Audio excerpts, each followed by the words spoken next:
Anong kinakain mo, kuya? Bastas na ini pa. Bauno. Bauno. Bauno ang tawag niyan sa inyo? Oh, bauno. Bauno matunog. Masarap yan. Mm.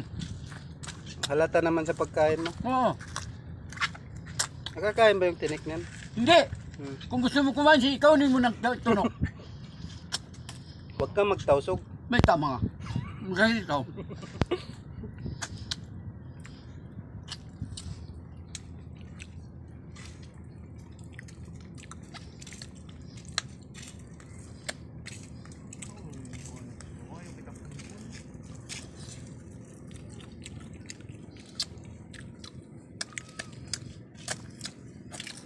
Kinakaw mo yung bigi? Tinoon ko pa.